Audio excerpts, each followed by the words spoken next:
Somewhere in the 2nd century AD, one of the most formidable military formations in the Roman world simply ceased to exist. It left behind no account of a final battle, no roll of its dead, no order of dissolution. It was called the Ninth Legion. 5,000 professional soldiers, veterans of the conquest of Britain, men whose names and postings were recorded by an empire that recorded everything. And after nearly 1900 years, no one can say with certainty where, when, or how they came to their end. The Ninth was old, even by Roman standards. It had fought in Spain, and it carried the name of that campaign ever after. It crossed the Channel with the invasion force of AD 43, and spent the better part of a century in the wettest, coldest, most rebellious province in the empire. In AD 61 it was nearly annihilated, cut to pieces by the rebel army of Boudica, and rebuilt from replacements shipped out from the continent. It was that rebuilt legion which marched north and raised a fortress at Eboracum, the garrison town that would one day become the city of York.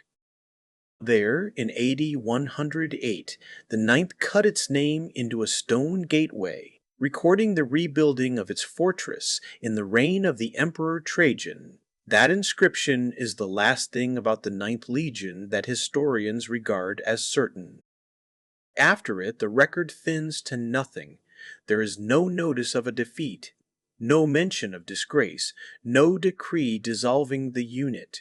And when Rome later carved a list of its standing legions into marble, the Ninth was not among them. Somewhere in the intervening decades, 5,000 men had gone out of the world, and the most meticulous bureaucracy of the ancient age had failed to write down how. The oldest explanation is the darkest one. In the years after AD 117, something went badly wrong in the north of Britain. Within a few seasons, the Emperor Hadrian had come to the island in person and ordered a wall thrown across it from sea to sea. It has long been suspected that the Ninth marched into the country beyond that line, and that the wall was raised across its grave. But the evidence resists. Roof tiles stamped with the Legion's mark have been recovered at Nijmegen, in what is now the Netherlands, from the decade after Hadrian's Wall was begun. If those tiles are what they appear to be, then the Ninth left Britain alive, and the northern grave is a story we told ourselves. Which moves the mystery east. In that same century, Rome suffered two catastrophes severe enough to swallow a legion entire: a savage revolt in Judea, an army destroyed in the mountains of Armenia.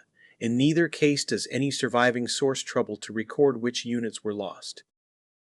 And so the Ninth remains where it has been for 18 centuries, suspended between three possibilities and no proof. Its eagle has never been recovered, its dead have never been found. No veteran left an account, no enemy claimed the victory, no emperor raised a monument. An entire legion of the Roman army walked out of the written record and did not come back, and the only honest thing that can be said about it is that we still do not know which direction it was facing. Thanks for listening to my latest mini-documentary, Explorations into the Unknown, written, narrated, and produced by Tom Hawkins.